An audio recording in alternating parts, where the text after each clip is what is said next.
सकाळी सुजित वेळेवर उठला नाही तर रियाला काळजी वाटू लागली. सुजितला उठवताना तिने कपाळावर हात ठेवला. त्याच डोकं खूप गरम होत. रिया घाबरली. सुजितला खूप ताप होता. त्याला 2 दिवसांपासून खोकलाही येत होता. या कारणावरून रियाने काल त्याला ऑफिसमध्ये जाण्यास नकार दिला होता. पण आज त्याला खूप ताप आला होता. तिने पटकन सुजितला औषध पाजले आणि त्याच्या कपाळावर थंड पाण्याच्या पट्ट्या ठेवल्या. रिया आणि सुजितच्या लग्नाला फारसा काळ झाला नव्हता. फक्त 2च वर्ष झाली होती.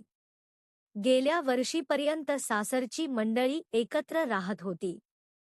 पण जेव्हा रियाच्या भायाचा कोरोनामुळे मृत्यू झाला, तेव्हा तिचे सासरे मोठ्या मुलाकडे राहायला गेले. त्यानंतर कोरोनाचा प्रादुर्भाव वाढतच गेला. त्यावेळी टीव्ही चॅनेल्सवर दिल्लीतील रुग्णालयांमध्ये कोरोनाग्रस्त लोकांची वाईट अवस्था दाखवली जात होती. ती अवस्था पाहून ती अस्वस्थ झाली होती. कुठे व्हेंटिलेटर नाही तर कुठे ऑक्सिजन नाही. रुग्णांना रुग्णालयात बेडही मिळत नव्हते. अशा परिस्थितीत आता त्यांचे काय होणार या विचाराने ती थरथर कापत होती. तिने पटकन तिच्या सासूबाईंना फोन केला आणि म्हणाली, "आई, सुजितला सकाळपासून खूप ताप आहे, काय करू?" रियाची सासू म्हणाली, "मुली, ही वाईट वेळ आहे. राहुल सुद्धा कोरोना पॉझिटिव्ह आहे, अन्यथा मी त्याला पाठवले असते. आम्ही स्वतः त्याची काळजी घेण्यात व्यस्त आहोत. तुम्ही असे करा, लवकर डॉक्टरांना बोलवा आणि औषधे सुरू करा." रिया म्हणाली, "हो आई, तेच करावे लागेल. माझ्या सासूबाईंचीही तब्येत बरी नव्हती." "घाबरू नकोस मुली, धीर धर, सर्व काही ठीक होईल," असे म्हणून आईने समजावण्याचा प्रयत्न केला. रियाने तिच्या नवऱ्याची कोरोना चाचणी करून घेतली. तोपर्यंत रिया सुजितला फॅमिली डॉक्टरांचा सल्ला घेऊन औषधे देत राहिली. दरम्यान सुजितची प्रकृती बिघडू लागली, म्हणून ती त्याला घेऊन हॉस्पिटलमध्ये गेली. 2 हॉस्पिटलमधून निराश होऊन परत आल्यानंतर अखेर 3ऱ्या हॉस्पिटलमध्ये बेडची व्यवस्था झाली होती. माझे आईवडीलही दुसऱ्या शहरात असल्याने मदतीला येऊ शकले नाहीत. दिल्लीत लॉकडाऊन होता. नातेवाईकांनी इच्छा असूनही ते आमच्या मदतीला येऊ शकत नव्हते. कोरोनाच्या भीतीने शेजाऱ्यांनी दरवाजे बंद केले. मग रियाने तिच्या मैत्रिणींना बोलावले, पण सर्वांनी बहाणा केला. रिया एकटीच तिच्या नव्याची सेवा करण्यात मग्न होती. रुग्णालयातील रुग्णांच्या लांबलचक रांगा आणि मृत्यूचा तांडव यातून रियाने कसतरी स्वतःला सावरले आणि नवऱ्यासाठी धावपळ करू लागली. कधी औषधांची प्रिस्क्रिप्शन तर कधी जेवण घेऊन ती पळत जायची. कधी ती डॉक्टरांकडे भीक मागायची तर कधी थकून बसायची. तिला कोरोना वॉर्डमध्ये जाऊ दिले जात नव्हते. ती बाहेर रिसेप्शनमध्ये बसायची आणि पतीच्या बरे होण्यासाठी प्रार्थना करायची. पतीची तब्येत बरी होण्याऐवजी बिघडत होती. त्या दिवशीही डॉक्टरांनी प्रिस्क्रिप्शनमध्ये अनेक औषधे जोडली. ती औषधे आणायला गेली, पण सर्वात महत्त्वाचे औषध मिळाले नाही. रुग्णालयातील त्याचा साठा संपला होता. आता ती काय करणार? त्रासून ती हॉस्पिटलच्या बाकावर बसली. जवळच एक त्रासलेला तरुणही बसला होता. रियाने त्याच्याकडे बघून विचारले, "मला हे औषध कुठे मिळेल ते सांगू शकाल का? मी स्वतःच हे औषध शोधत आहे. ते जवळपास मिळाले नाही." माझ्या मित्राने सांगितले की त्याचे नोएडा येथे दुकान आहे. त्याने काही औषधे स्टॉकमध्ये ठेवली आहेत, म्हणून कदाचित तेथे हे औषध मिळेल. आता निघण्याचा विचारच करत होतो. तो म्हणाला, "प्रिस्क्रिप्शन आणा, मी तुमच्यासाठीही औषधं आणतो." रिया म्हणाली, "खूप खूप धन्यवाद. मला सकाळपासून याची काळजी वाटत होती." घाम पुसत रिया कृतज्ञ स्वरात म्हणाला, "आभार मानण्याची गरज नाही, माणसाला माणूसच उपयोगी पडतो. फक्त तिथं औषध मिळावं यातच आभार," असं म्हणत तो निघून गेला. सुमारे 2 ते 3 तासांनी तो परत आला, तेव्हा एवढे टेन्शन असूनही त्याच्या चेहऱ्यावर आनंद होता. तो म्हणाला, "हे घ्या, मला मोठ्या कष्टाने मिळालं, पण ते मला मिळालं हे बरं झालं." रिया म्हणाली, "खूप खूप धन्यवाद. ते कितीचे आहे?"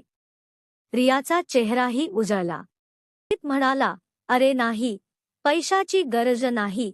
तुम्ही हे औषध आधी पेशंटला द्या." त्या दिवसापासून दोघांचे बोलणे सुरू झाले. तो आपल्या भावाची काळजी घेण्यात व्यस्त होता आणि रिया तिच्या नव्यासाठी धावपळ करत होती. दोघांच्या वेदना सारख्याच होत्या. रियाला जेव्हा जेव्हा अस्वस्थ वाटायचं, तेव्हा ती त्याच्या खांद्यावर डोकं ठेवून रडायची. तिला काही आणायचे असेल तर मोहित आणून द्यायचा, रियाला घरी सोडून यायचा. हळूहळू या कष्टाच्या दिवसात 2 अनोळखी व्यक्ती एकमेकांच्या जवळ येऊ लागल्या.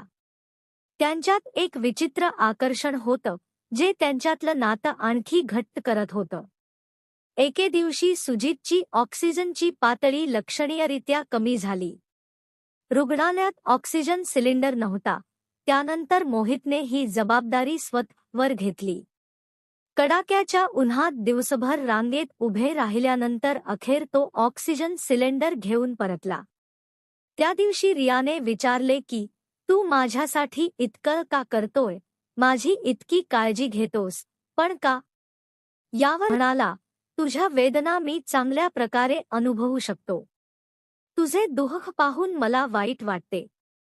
मला फक्त तुला मदत करावीशी वाटते." हळूहळू सुजितची तब्येत आणखी खालावली आणि त्याला व्हेंटिलेटरवर ठेवावे लागले. रुग्णालयात व्हेंटिलेटरचीही कमतरता होती. अनेक व्हेंटिलेटर खराब झाले होते. रियाने अस्वस्थ वाटले म्हणून तिने मोहितला फोन केला. तेव्हा तिला कळलं की त्याच्या भावालाही दुसरीकडे शिफ्ट करावं लागणार आहे. मोहित रियाला म्हणाला, "रियाची काळजी करू नका. मी तुमच्या नवऱ्याला त्याच हॉस्पिटलमध्ये घेऊन जातो, जिथे मी माझ्या भावाला घेऊन जातोय. तिथे व्हेंटिलेटरची सोय आहे आणि डॉक्टरही चांगले आहेत."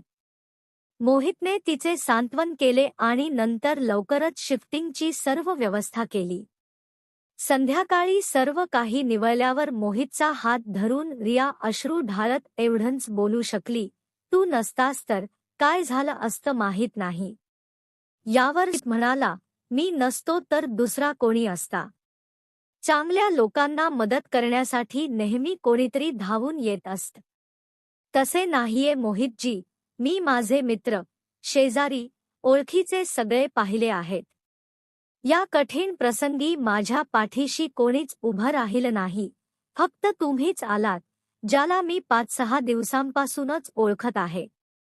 आज असं वाटतं तुझ्याशिवाय जगूच शकत नाही." तिचं बोलणं ऐकून मोहितने रियाकडे वेगळ्या नजरेने पाहिलं आणि मग हस्त निघून गेला. रियाला मनात एक विचित्र अस्वस्थता जाणवू लागली. या कठीण काळातही मोहितची कंपनी किती दिलासा देते याचा विचार ती करू लागली. रुग्णालयातील रुग्णांच्या नातेवाईकांच्या धांदल आणि त्रासाच्या वेळीही ती फक्त मोहितचाच विचार करत राहिली. असेच अजून 2 ते 3 दिवस गेले. सुजितची प्रकृती अत्यंत गंभीर होत होती. मग एके दिवशी सकाळी रियाला तिच्या पतीचा मृत्यू झाल्याची बातमी मिळाली. क्षणार्धात रियाला ती अपूर्णच राहिल्यासारखं वाटलं. तिच्यापासून सगळं हिरावून गेल असं तिला वाटलं. मोहितने तिला जमेल तितका धीर दिला. कोरोनामुळे तिला पतीचा मृतदेह घरीही आणता आला नाही. लॉकडाऊन चालू होता. कुटुंबातील सदस्यांना येणेही अवघड झाले होते. अशा परिस्थितीत पतीचा शेवटचा निरोप कसा घ्यावा हे तिला समजत नव्हते. यावेळीही मोहितने तिला मदत केली. या कठीण काळात त्याने सर्वप्रथम रियाला शांत केले आणि नंतर तिच्या पतीला स्मशानभूमीत नेण्याची योग्य व्यवस्था केली. तो रियासोबत स्मशानभूमीत गेला. त्यानंतर रियाला तिच्या घरी सोडायला आला. रिया सतत रडत होती. तिचे हात पाय थरथरत होते. जर ती एकटी राहिली तर ती तिच्या खाण्यापिण्याबद्दल काळजी घेणार नाही, तर तिची तब्येत बिघडेल असे मोहितला वाटले. मग मोहितने हातपाय धुवून कपडे बदलून तिच्या स्वयंपाकघरात प्रवेश केला आणि सर्वप्रथम चहा केला. तो स्वतः रियासोबत बसून चहा प्यायला. मग त्याने रियाला आंघोळीला पाठवले आणि स्वतःच वरणभात बनवायला सुरुवात केली. रियाला जबरदस्तीने जेवायला लावून तिच्यासाठी भाज्या, फळे, दूध इत्यादी व्यवस्था करून तिचे सांत्वन करून तो परतला. 2 ते 3 दिवसांनी जेव्हा रिया थोडी नॉर्मल झाली आणि नवऱ्याच्या मृत्यूच्या धक्क्यातून सावरली, तेव्हा तिला मोहितची आठवण आली. मोहित तिच्यासाठी आपल्या माणसांपेक्षा जास्त जवळचा बनला होता. पण तो कुठे राहतो आणि कोणती नोकरी करतो हे तिला माहीत नव्हते. फक्त एक फोन नंबर होता. तिने फोन डायल केला तर तो नंबर बंद होता. रिया घाबरली. तिला मोहितशी संपर्क साधायचा होता, पण तो होऊ शकला नाही. ती सतत 2-3 तास फोन लावायचा प्रयत्न करत राहिली, पण फोन बंदच होता. आता तिला राहवलं नाही आणि काहीतरी विचार करून ती त्याच हॉस्पिटलमध्ये पोहोचली, जिथे तिचा नवरा आणि मोहितचा भाऊ ॲडमिट होता. ती मोहितला शोधत रिसेप्शन एरियाभोवती फिरू लागली, कारण सहसा दोघेही तिथे बसलेले असायचे. त्यानंतर ती त्याला शोधत कॅन्टीनमध्ये गेली. तिने सगळीकडे पाहिलं, पण मोहित कुठेच दिसत नव्हता. थकून ती परत रिसेप्शनवर आली आणि बसून आता काय करायचे याचा विचार करू लागली. मग तिने ती नर्स पाहिली, जिच्याशी रियाची ओळख झाली होती. तीच नर्स रियाच्या पतीची काळजी घेत असे. रिया तिला अम्मा म्हणायची. नर्सनेही मोहितला तिच्यासोबत अनेकदा पाहिले होते. रिया धावत नर्सकडे गेली. नर्स दुहखी आवाजात म्हणाली, "माफ कर बाळा, आम्ही तुझ्या नव्याला वाचवू शकलो नाही." यावर रिया म्हणाली, "नशिबात जे लिहिलं होतं ते झालं. पण मला सांग अम्मा, तुला आठवतंय का मोहित, जो अनेकदा माझ्यासोबत असायचा? त्याच्या भावावर उपचार सुरू होते." "हो बाळा, त्याचा भावाचाही मृत्यू झाला. तो स्वतःही ॲडमिट आहे. त्याला सुद्धा कोरोना आहे आणि तुला माहीत आहे का बाळा, तो तुझ्या नवऱ्याच्याच बेडवर आहे. बेड क्रमांक 125. रियाने म्हणाली, "खरंच अम्मा, तुम्ही त्याला ओळखता ना?" "होय बाळा, मी ओळखले. तुला खूप मदत करायचा. पण आता त्याच्या मदतीला कोणी नाही. तो एकटा आहे." "मी आहे अम्मा, आता तुम्हाला त्याच्यासाठी काही हवे असेल तर मला कळवा. त्याचे परिचर म्हणून मी माझे नाव नोंदवते." अम्मा म्हणाली, "ठीक आहे बाळा, मी तुला कळवेल." यानंतर रिया मोहितची मनापासून सेवा करू लागली. त्याच्यासाठी घरचे अन्न, फळे, औषधे इत्यादी आणायची. त्याची प्रत्येक जबाबदारी, डॉक्टरांकडून त्याच्या तब्येतीबद्दल सदैव माहिती घेणे, अशी कामे ती पूर्ण उत्साहाने करत होती. दरम्यान मोहितची प्रकृती बिघडल्याने त्याला आयसीयूमध्ये नेण्याची गरज होती. त्यासाठी रुग्णालयातून तिला एक फॉर्म देण्यात आला. पेशंटशी काय संबंध आहे, हे लिहून त्यावर सही करायची होती. रिया काही क्षण विचार करत राहिली की तिने काय लिहावं. त्यानंतर रिकाम्या जागेवर बायको लिहून तिने सही केली आणि रिसेप्शनमध्ये पेपर सोपवून ती स्वतःशीच हसली. 2-3 दिवस आयसीयूमध्ये राहिल्यानंतर मोहितच्या प्रकृतीत सुधारणा होऊ लागली आणि त्याला पुन्हा कोविड वॉर्डमध्ये हलवण्यात आले. 8 दिवस सतत सुधारणा आणि रिपोर्ट निगेटिव्ह आल्यानंतर त्याला डिस्चार्जही देण्यात आला. इतके दिवस रियाने सुद्धा आपले जेवण आणि झोप विसरून रात्रंदिवस मोहितची सेवा करत होती. डिस्चार्जच्या दिवशी ती खूप खुश होती. तिने थेट तिच्या घरी कॅब बुक केली आणि मोहितला तिच्या घरी आणले. मोहितने तिच्या घरी जाण्यास नकार दिल्याने रियाने किंचित खोडकरपणे उत्तर दिले, "मी हॉस्पिटलमध्ये एका ठिकाणी लिहून फॉर्मवर सही केली आहे की मी तुझी बायको आहे आणि त्यामुळे आता माझे आणि तुझे घर वेगळे नाही तर एकच राहणार आहे." यावर सुजित म्हणाला, "पण रिया, लोक काय म्हणतील?" रिया म्हणाली, लोकांचे काय मोहित, जेव्हा मला गरज होती तेव्हा लोक माझ्या मदतीसाठी पुढे आले होते का? नाही ना, त्यावेळी तू मला साथ दिलीस.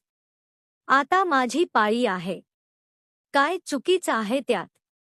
तुम्ही जरा बरे व्हा, मग काय करायचं विचार करू. रियाने आपला निर्णय जाहीर केला. सुमारे 10 दिवस रियाने मोहितची पूर्णपणे काळजी घेतली. त्याची तब्येत सुधारण्यासाठी आणि त्याला आनंदी ठेवण्यासाठी सर्व प्रकारे प्रयत्न केले गेले. रिया संयुक्त कुटुंबातील होती. सासरच्या घरात संपत्तीची कमतरता नव्हती. हे घरही तिच्या नवऱ्याने तिच्या नावावर केले होते आणि बरीच मालमत्ता आणि दागिने सोडले होते. फक्त एक जोडीदाराची उणीव होती, जो मोहित पूर्ण करू शकत होता. त्या संध्याकाळी रियानने मोहितचा हात धरला आणि म्हणाली, मी नकळत जे काही त्या फॉर्ममध्ये लिहिले आहे ते आपण प्रत्यक्षात आणू शकत नाही का? तुला माझा सहानुभूतीदार आणि तुझा जोडीदार म्हणून स्वीकार आहे का? सुजित म्हणाला, मला वाटतं रिया, आता हे बोलणं व्यर्थ आहे. रिया म्हणाली, म्हणजे? यावर सुजित म्हणाला, याचा अर्थ असा की तू आधीच माझी सहानुभूतीदार आणि जोडीदार झाली आहेत. आपण कायमचे एकत्र राहू. तुझ्यापेक्षा माझी काळजी दुसरी कोणीच घेऊ शकत नाही, असे म्हणत मोहितने रियाला मिठी मारली. मित्रांनो, जर तुम्हाला ही कहाणी आवडली असेल तर व्हिडिओला लाईक करा, शेअर करा आणि चॅनेलला सबस्क्राईब करायला विसरू नका. धन्यवाद.